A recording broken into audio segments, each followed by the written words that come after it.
আসসালামু আলাইকুম রহমতুল্লাহি ওবারাকাতুহু।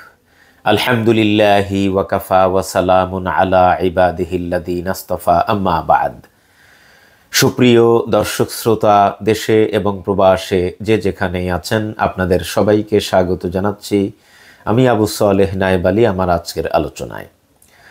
দর্শক, আপনারা নিশ্চয়ই ইতোমধ্যেই জেনেছেন বর্তমানে বাংলাদেশে টক অব দ্য নিউজ হচ্ছে সিলেটের কোম্পানীগঞ্জ উপজেলার ভোলাগঞ্জ এলাকা সহ বিভিন্ন স্থানে সাদা পাথর লুটের মহোৎসব চলছে এবং এতটা সীমাহীন লুটপাট করা হয়েছে যে সেখানে পাথর বলতে আর কিছুই নাই, শুধু ধুধু বালুচর এমন অবস্থা। তো যাই হোক, এইটা নিয়ে আমি আজকে নিউ ইয়র্ক সময় সকালে একটা পোস্ট করেছিলাম। আমি লিখেছিলাম, বিএনপির নেতারা কি আল্লাহ তাআলার এক বিশেষ সৃষ্টি, যাদের পেটে পাথরও হজম হয়ে যায়? আর কোথায় যাবা? বিএনপির মূর্খ কর্মী বা নেতা যাই বলেন, তারা এসে আমাকে এমনভাবে আক্রমণ করেছে এবং তারা আমাকে বোঝানোর চেষ্টা করেছে যে এই লুটপাটের সাথে শুধু বিএনপি একা জড়িত না, এর সাথে জামায়াতও আছে, এনসিপিও আছে। কিভাবে? মানে ওই যে গত এপ্রিল মাসের শেষের দিকে বাংলাদেশ পরিবেশ অধিদপ্তর বাংলাদেশের 51টি পাথর কোয়ারি থেকে 17টি পাথর কোয়ারি স্থগিত করেছিল। মানে গোটা বাংলাদেশে যে সমস্ত এলাকায় সিলেটের ভোলাগঞ্জের মতো পাথর কোয়ারি করা হয়, এই পাথর কোয়ারির সংখ্যা সরকারি হিসাব মতে 51টি। তো এর মধ্যে 17টি পাথর কোয়ারি সরকার স্থগিত করেছিল। তো এই স্থগিত পাথর কোয়ারিগুলো খুলে দেওয়ার দাবিতে বিএনপি, জামাত এবং এনসিপির নেতারা মানববন্ধন করেছিল। এখন আমাদেরকে জানতে হবে যে আসলে পাথর কোয়ারিটা কি?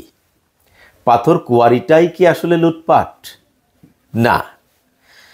পাথর কোয়ারি কি আসলে? পাথর কোয়ারির সংজ্ঞাটা কি? পাথর কোয়ারির একেবারে সাদামাঠা সংজ্ঞা হলো পাথর উত্তোলন করা। একটা উন্মুক্ত খনি, যেটা মাটির তলে না, মাটির উপরিভাগ থেকে পাথর উত্তোলন করা, এটাকেই বলা হয় পাথর কোয়ারি। তো এই পাথর কোয়ারির সংখ্যা সারা বাংলাদেশে হচ্ছে 51টি। তো এই কোয়ারিটা আসলে বৈধ কি অবৈধ, সেটা হলো প্রশ্ন। সরকার সারা দেশে 51টি পাথর কোয়ারির অনুমোদন দিয়েছে, অর্থাৎ ইজারা দিয়েছে। যারা পাথর কোয়ারি করে তাদের কাছে টাকার বিনিময়ে সরকার এই পাথর কোয়ারি করার জন্য ইজারা দিয়েছে। তো সেই ইজারাকৃত 51টি পাথর কুয়ারির মধ্যে 17টি তারা স্থগিত করেছিল পরিবেশের কথা চিন্তা করে। তো সেই পাথর কুয়ারিগুলো খুলে দেওয়ার দাবিতে বিএনপি, জামাত এবং এনসিপির নেতারা মানববন্ধন করেছিল। কেন করেছিল? কারণ এই পাথর কুয়ারিগুলোতে হাজার হাজার শ্রমিক কাজ করে খায়। তো এই পাথর কুয়ারিগুলো সরকার স্থগিত করার কারণে হাজার হাজার শ্রমিকের যে আয়ের উৎস, তাদের যে ইনকামের সোর্স, সেটা বন্ধ হয়ে যায়। এই জন্য তারা এই শ্রমিকদের পরিবারের কথা চিন্তা করে তারা মানববন্ধন করেছিল। এখন সরকারই আসলে সঠিক সিদ্ধান্ত নিয়েছিল নাকি রাজনৈতিক দলগুলির নেতারা সঠিক সিদ্ধান্ত নিয়ে মানববন্ধন করেছিল, এটি নিয়ে একটা বিতর্ক আসতে পারে। আপনি কোন পক্ষে যাবেন এটা একান্তই আপনার ব্যক্তিগত ব্যাপার। বাট মোটা দাগে তারা শ্রমিকদের কথা চিন্তা করে এই মানববন্ধনটা করেছিল। এখন এই মানববন্ধন করার অর্থ এই নয় যে বিএনপি পাথর চুরি করেছে একা না, জামাতও আছে, এনসিপি আছে, না, বিষয়টা এরকম না। আমি বিএনপির খুব পছন্দের একটি পত্রিকা প্রথম আলো। এটা তো জামাতের পত্রিকা না, তাই না? এটা বিএনপির খুব পছন্দের পত্রিকা। 18 জুন 2025-এ তারা একটা নিউজ করেছে, সিলেটে প্রকাশ্যেই পাথর লুট, নেপথ্যে বিএনপি নেতারা, প্রশাসন নির্বিকার। তো এখানে আমি বেশি পড়ব না, আমি জাস্ট মানে বিএনপির এই মূর্খ কর্মীগুলোকে বোঝানোর জন্য, আর বিএনপির এই মূর্খ কর্মীদের মতো আপনারা যারা মূর্খ না জেনে আমাকে আক্রমণ করেছেন তাদেরকেও কিছুটা বোঝাতে চাই। সেটা হলো, নেপথ্যে বিএনপি নেতারা, এই অংশটা আমি আপনাদের সাথে আলোচনা করতে চাই। খোঁজ নিয়ে জানা গেছে গোয়াইনঘাট, জৈন্তাপুর ও কোম্পানিগঞ্জে বিএনপি ও অঙ্গ সহযোগী সংগঠনের অর্ধ শতাধিক নেতা এবং কর্মী বালু ও পাথর লুটপাটে জড়িত। এর মধ্যে জাফলংয়ে বালু পাথর লুটপাটে জড়িত থাকার অভিযোগে গত 14 অক্টোবর জেলা বিএনপির যুগ্ম সাধারণ সম্পাদক রফিকুল ইসলাম ওরফে শাহপরানের দলীয় পদ স্থগিত করে কেন্দ্রীয় বিএনপি। আচ্ছা, 9 জুন জেলা যুবদলের সাংগঠনিক সম্পাদক আবুল কাশেমকে বহিষ্কার করা হয়। সর্বশেষ শনিবার দুপুরে পাথর কোয়ারি চালুর দাবিতে জাফলংয়ে পরিবেশ ও খনিজ সম্পদ বিষয়ক 2 উপদেষ্টার গাড়িবহর আটকিয়ে প্রতিবাদ জানিয়ে যে বিক্ষোভ হয়, সেখানে বিএনপির অঙ্গ সহযোগী সংগঠন যুবদল, ছাত্রদল ও শ্রমিক দলের স্থানীয় কয়েকজন নেতৃত্ব দেন। বিক্ষোভে নেতৃত্বে ছিলেন পূর্ব জাফলং ইউনিয়ন ছাত্রদলের সভাপতি আজির উদ্দিন, জ্যেষ্ঠ সহসভাপতি সুমন শিকদার, গোয়াইনহাট উপজেলা যুবদলের যুগ্ম আহ্বায়ক জাহিদ খান, জেলা ছাত্রদলের সহ সাধারণ সম্পাদক সোহেল আহমেদ, উপজেলা শ্রমিক দলের সভাপতি আব্দুল জলিল, যুগ্ম সাধারণ সম্পাদক আব্দুল সালাম ও ধর্ম বিষয়ক সম্পাদক রমজান মোল্লা। এই ঘটনায় জড়িত থাকায় যুবদল গত রোববার জাহিদ খানকে বহিষ্কার করেছে। 10টি মামলা হয়েছে এই পাথর লুটের ঘটনায়। এই 10 মামলায় আসামি করা হয়েছে 266 জন, এর মধ্যে গ্রেফতার হয়েছেন একজন। পরিবেশ অধিদপ্তর সিলেট সূত্রে জানা গেছে 5ই আগস্ট পরবর্তী সময়ে গোয়াইনঘাটের জাফলংয়ে পাথর লুটপাটের ঘটনায় 9টি মামলা করা হয়। এসব মামলায় আসামি করা হয়েছে 226 জনকে। এর মধ্যে জেলা যুবদলের সহ সাংগঠনিক সম্পাদক আবুল কাশেম গত 27 এপ্রিল সেনাবাহিনীর হাতে গ্রেপ্তার হন, তবে ঈদের আগে তিনি জামিনে ছাড়া পান। এছাড়াও কোম্পানিগঞ্জ উপজেলার শাহ আরিফিন টিলা কর্তন ও পাথর উত্তোলনের অভিযোগে 23 জানুয়ারি 40 জনকে আসামি করে মামলা করা হয়। এই মামলায় কোনো গ্রেপ্তার নেই। জাফলংয়ে লুটপাটের ঘটনায় দায়ের করা 9টি মামলার মধ্যে 6টি বিচারাধীন এবং 3টি তদন্তাধীন অবস্থায় রয়েছে বলে পরিবেশ অধিদপ্তর জানিয়েছে। এখন এই যে গোয়াইনঘাটে দায়ের করা 9টি মামলার অন্তত 90% আসামি জামিনে রয়েছেন। তারা কারা? সব বিএনপির। আচ্ছা, এখানে ওই যে মানববন্ধন করা মানেই পাথর লুটপাট না, সেইটা আমি আপনাদেরকে একটু দেখাই। প্রথম আলোর এই রিপোর্টেই বলা হয়েছে যে এই যে আপনার সিলেটের এই ভোলাগঞ্জ বা জাফলং যাই বলেন, 2000 কোটি টাকার পাথর লুট করা হয়েছে। 2000 কোটি টাকার পাথর লুট করা হয়েছে। পরিবেশ কর্মী এবং স্থানীয় বাসিন্দাদের অভিযোগ, সিলেট জেলায় মোট পাথর কোয়ারি রয়েছে 8টি। আমি কি বলেছিলাম? গোটা দেশে পাথর কোয়ারির সংখ্যা হচ্ছে 51টি, এর মধ্যে শুধু সিলেট জেলাতেই আছে 8টি। অথচ এর বাইরে আরও অন্তত 10টি জায়গা থেকে অবৈধভাবে পাথর উত্তোলন করা হচ্ছে। মানে এই 8টির বাইরে আরও 10টি পাথর কোয়ারি তৈরি করা হয়েছে, যেখানে সরকারের কোনো অনুমোদন নাই, সরকারের কাছ থেকে কোনো ইজারা নেওয়া হয় নাই। আচ্ছা, বিগত 15 বছর যে পরিমাণ লুটপাট হয়নি, গত 10 মাসে তার থেকে কয়েক গুণ বেশি লুটপাট হয়েছে বলে তারা দাবি করেছেন। এখন আমাকে বলেন যে এখানে যে এত আসামি করা হলো, 10টি মামলা করা হয়েছে, এই 10টি মামলার মধ্যে আপনার আসামি হচ্ছে 226 জন, এর মধ্যে একজন গ্রেপ্তারও হয়েছে, তিনি বিএনপির নেতা। আর 90% বিএনপির নেতা জামিনে রয়েছেন। এখন আপনি একটা নিউজ দেখান যেখানে বলা হয়েছে যে লুটপাটের সাথে জামাত নেতারা জড়িত। আপনি একটা নিউজ দেখান যে এই লুটপাটের ঘটনায় যতগুলো মামলা হয়েছে এই মামলায় জামাত নেতা আসামি হয়েছেন। আছে একটা নিউজ আছে? নাই। এখন কথা হলো যে আপনি একটি গণতান্ত্রিক দেশের নাগরিক, আপনার একটি দল পছন্দ হতেই পারে, এটি আপনার সাংবিধানিক রাইট, এটি আপনার গণতান্ত্রিক রাইট।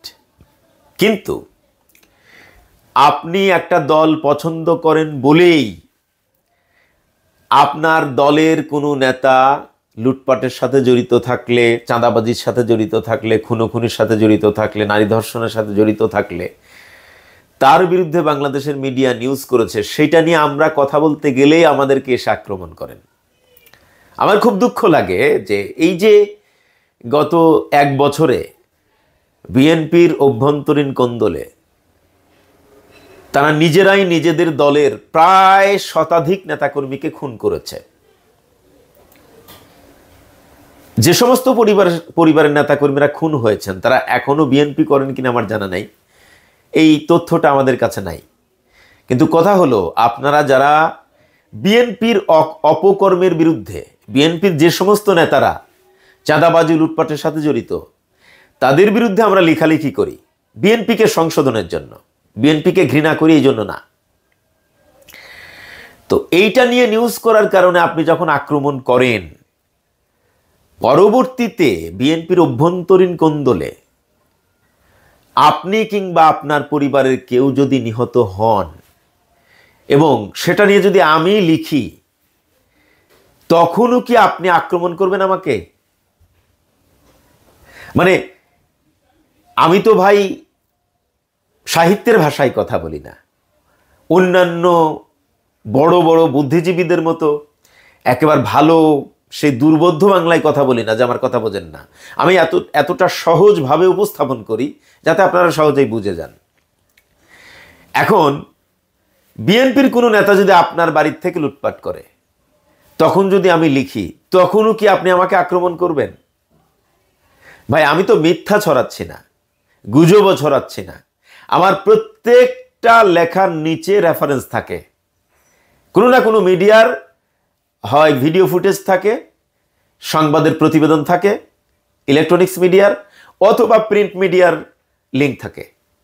এরপরেও আপনারা এসে আমাকে বলেন গুজববাজ, এরপরেও এসে আমাকে বলেন বিএনপির বিরুদ্ধে অপপ্রচার। আচ্ছা, সুপ্রচার আর অপপ্রচার এর সংজ্ঞা কি? আমি বুঝি না। অপপ্রচার হচ্ছে যার কোনো ভিত্তি নাই, সেটা হলো অপপ্রচার। তো আমার কাছে তো ভিত্তি আছে, আমার কাছে তো পত্রিকার লিঙ্ক আছে। এখন আপনি বলবেন ওই নিউজটা ভুয়া, তো ওই নিউজটা ভুয়া আপনি পত্রিকা অফিসকে জ্বালিয়ে দেন, তাদের বিরুদ্ধে মামলা করেন, গালিগালাজ করলে তাকে করেন, আমাকে করতেছেন কেন?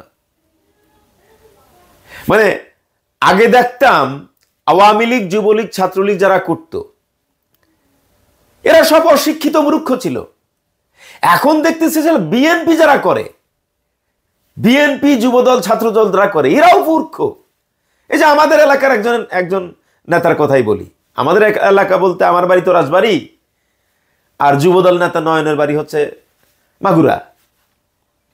আপনারা জানেন যুবদল নেতা নয়ন সম্পর্কে জানেন? প্রাইমারি স্কুলও পাশ করেনি, সে 5ও পাশ করেনি।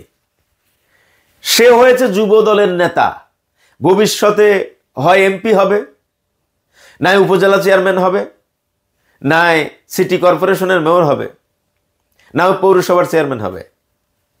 আমাকে বলেন, এই অশিক্ষিত মূর্খ নয়ন যে প্রাইমারি স্কুলও পাশ করে নাই, সে যদি হয় আমাদের দেশের জনপ্রতিনিধি, সে যদি হয় বিএনপির বড় নেতা, তাহলে কর্মীরা তো মূর্খ হবেই।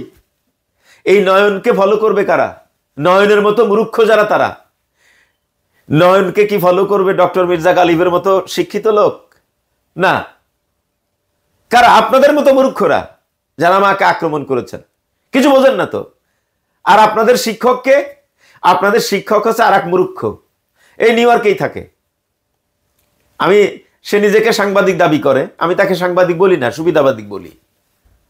এই মূর্খ অনেকগুলো সংজ্ঞা, চাঁদাবাজের সংজ্ঞা মানে বিএনপির চাঁদাবাজি আর জামাতের চাঁদাবাজি একসাথে মিলাইছে। মূর্খ কাকে বলে, উহা কত প্রকার ও কি কি। আর এই বিএনপির মূর্খগুলোর শিক্ষক হচ্ছে ওই সুবিধাবাদিক। আপনি দেখেন পৃথিবীর প্রত্যেকটা রাজনৈতিক, সামাজিক, চ্যারিটি সংগঠন মানুষের চাঁদার টাকায় চলে, কিন্তু সেই চাঁদা জোর করে আদায় করা হয় না। এই যে বিএনপির আয় ব্যয়ের হিসাব দেখানো হয়েছে না, জামাতের আয় ব্যয়ের হিসাব দেখানো হয়েছে না, এনসিপির আয় ব্যয়ের হিসাব দেখানো হয়েছে না, জাতীয় পার্টি আওয়ামী লীগের জাতীয় পার্টির আয় ব্যয়ের হিসাব দেখানো হয়েছে না, দেখানো হয়েছে। তো আয়টা আসছে কোত্থেকে? বিএনপিও যেমন তাদের কর্মীদের চাঁদার টাকায় চলে, জামাতও তাদের কর্মীদের চাঁদার টাকায় চলে। এই চাঁদা বৈধ চাঁদা, এটা চাঁদাবাজি না। বিএনপির যে আয় দেখানো হয়েছে, বিএনপি কি এই আয় চাঁদাবাজি করে করেছে দলীয়ভাবে? না। জামাত কি এই আয় চাঁদাবাজি করে করেছে? না। কর্মীদের কাছ থেকে কর্মীরা স্বেচ্ছায় যে চাঁদাটা দিয়েছে সেটা হচ্ছে বৈধ চাঁদা। এখন আপনি জামাতের চাঁদা যদি চাঁদাবাজি হিসাবে প্রমাণ করেন, তাহলে বিএনপির যে আয় এটাও তো চাঁদাবাজি। এই মূর্খকে এটা বোঝে, কোনটা চাঁদা আর কোনটা চাঁদাবাজি এই মূর্খ বোঝে না। আর এই মূর্খকে ফলো করে বিএনপির এই মূর্খরা। তো ওরা কোনটা চাঁদাবাজি আর কোনটা চাঁদা এটা বুঝবে কেমনে? আচ্ছা আমাকে বলেন তো, বাংলাদেশের মসজিদগুলো কার টাকায় চলে? জনগণের টাকায় চলে। কি মসজিদ কমিটি কি জনগণের কাছ থেকে চাঁদাবাজি করে? না। শুক্রবার আসলে কৌটা ধরায় দেয় যে ভাই কিছু দান করেন। তো মুসল্লিরা যে কৌটায় যে টাকাটা দেয় ওটা কি চাঁদাবাজি? মুসল্লিদের কাছ থেকে টাকা জোর করে নাই কমিটি, মসজিদ কমিটি? না, স্বেচ্ছায় দেয় তারা। তো কোনটা চাঁদাবাজি আর কোনটা চাঁদা, কোনটা অনুদান, এইটা তো ওই সুবিধাবাদী মূর্খ বোঝে না। বুঝলেও বিএনপির ওই মূর্খগুলোকে ঠিকই বুঝাইতে সক্ষম হয়েছে, ইভেন বিএনপির নেতাদেরও বুঝাতে সক্ষম হয়েছে। কয় জামাত নিলে হাদিয়া আর বিএনপি নিলে চাঁদা। কি আজব কথাবার্তা! এই নয়ন সন্ত্রাসী। এই যে আমার এক বন্ধুর সাথে কিছুক্ষণ আগে কথা হলো, আমার বাড়ি তো ভাই মাগুরার পাশেই। আমার বন্ধু বলল কি নায়েব ভাই এই সন্ত্রাসীর বাড়ি আমার পাশের বাড়ি, ও প্রাইমারি স্কুলও পাশ করে নাই, সন্ত্রাসী একটা। সে হয়ে গেছে বিএনপির যুব দলের নেতা। কয়েকদিন পর হয়তো সে বিএনপির যুব দলের সভাপতি হবে, সে যুব দলের সভাপতি হবে। দেখেন এই মূর্খ যুব দলের সভাপতি হবে। আর এরা হবে সংসদের আইন প্রণেতা। বলেন যে 5ও পাস করে নাই সে হবে আইন প্রণেতা, আর বিএনপি এদেরকেই বানাই নেতা। তো তারা তো এমন আচরণ করবেই। আপনি দেখেন সাদা পাথর লুটপাট করেছে বিএনপির নেতারা, বিএনপি তাদের নেতাদের বহিষ্কারও করেছে, বিএনপির নেতা গ্রেপ্তারও হয়েছে, বিএনপির নেতাদের নামে মামলাও হয়েছে। এরপরেও ওই কবে পাথরকুয়ারি 17টা পাথরকুয়ারি স্থগিত করার কারণে বিএনপি, জামাত, এনসিপির নেতারা মানববন্ধন করেছিল, ওইটা সামনে আনছে। মানে কি কারণে মানববন্ধন করেছে এই মূর্খগুলো সেটা জানেও না, পড়েও দেখে নাই, জাস্ট হেডলাইনটা দেখেছে আর নায়েব আলীকে এসে আক্রমণ করেছে। ভাই মূর্খ, আমি মূর্খ শব্দটাকে না, শব্দটা হলো মূর্খ, মানে মূর্খ থেকেও খারাপ শব্দ হচ্ছে মূর্খ। আপনারা মূর্খ থেকেও খারাপ।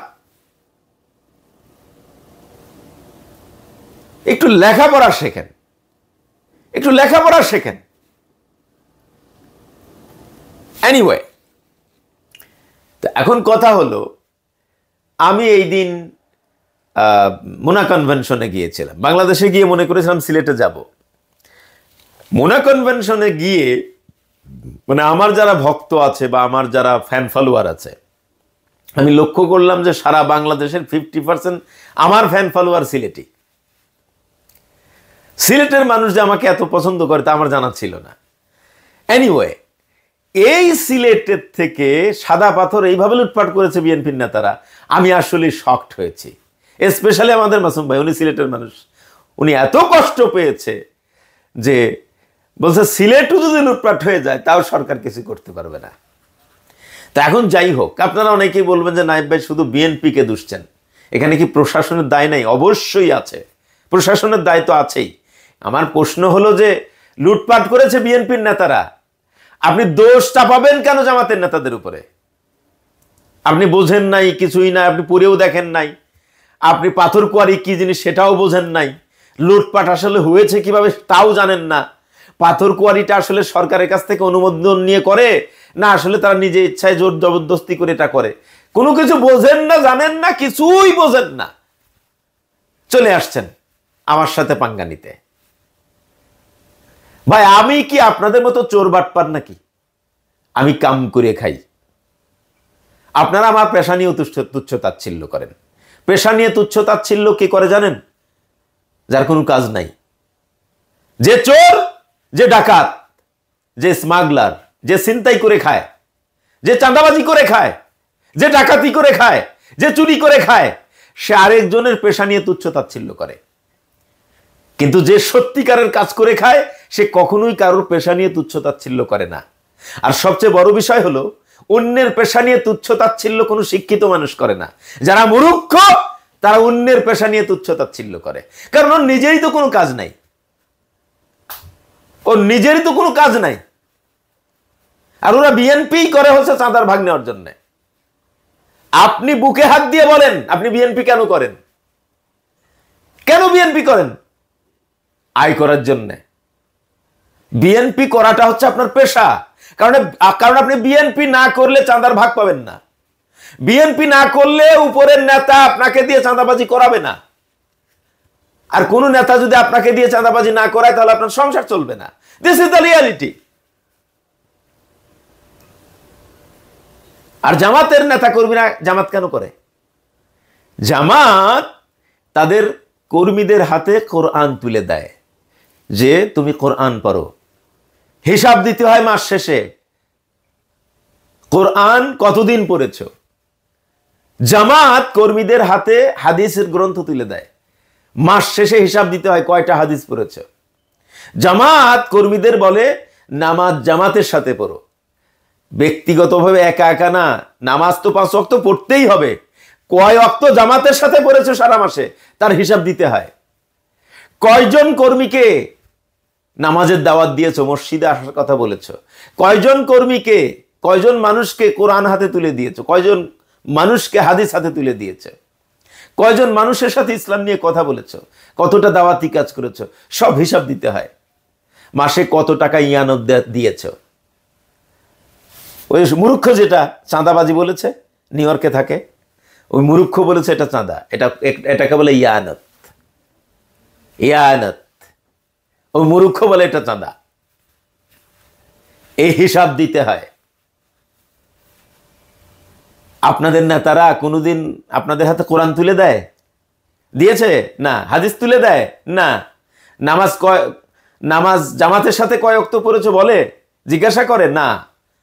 বিএনপিকে কত টাকা ইয়ানত দিয়েছে জিজ্ঞাসা করে? না। বিএনপিকে তো ইয়ানত দেয়নি না, বরং বিএনপির কাছ থেকে আর বিএনপির নাম ভাঙিয়ে চাঁদাবাজি করে খান।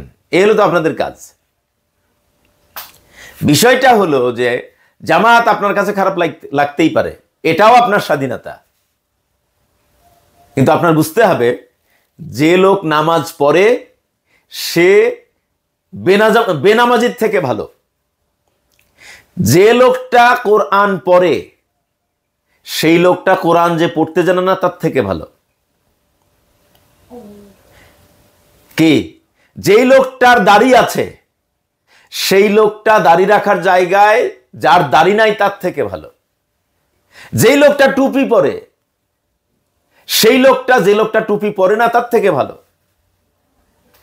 যেই লোকটা সত্য কথা বলে সেই লোকটা মিথ্যাবাদীর থেকে ভালো। যেই লোকটা কাজ করে খায় সেই লোকটা চোর থেকে, ডাকাত থেকে, চাঁদাবাজ থেকে, ছিনতাইকারী থেকে ভালো। এই এতটুকু সহজ সংজ্ঞাটা আপনাদের মতো মূর্খরা বোঝে না। সমস্যা হচ্ছে ওখানে। আমার সবচেয়ে বড় ব্যর্থতা যে আপনাদের মতো এই মূর্খের দলের পক্ষে গত 15 বছর কথা বলেছিলাম। আমি জানি না এটা আমার বোকামি ছিল কিনা, আপনারা তখন মাজলুম ছিলেন, এই জন্য আপনাদের পক্ষে কথা বলেছিলাম। কিন্তু আপনারা যে এতটা মূর্খ তা তো আর আমার জানা ছিল না। নয়নের মতো মূর্খ যুব দলের নেতা, যে প্রাইমারি স্কুল পাশ করে নাই। আমি আর কি বলবো, ভিডিও লম্বা হয়ে গেল। ওয়াসসালামু আলাইকুম ওয়া রাহমাতুল্লাহি ওয়া বারাকাতুহু।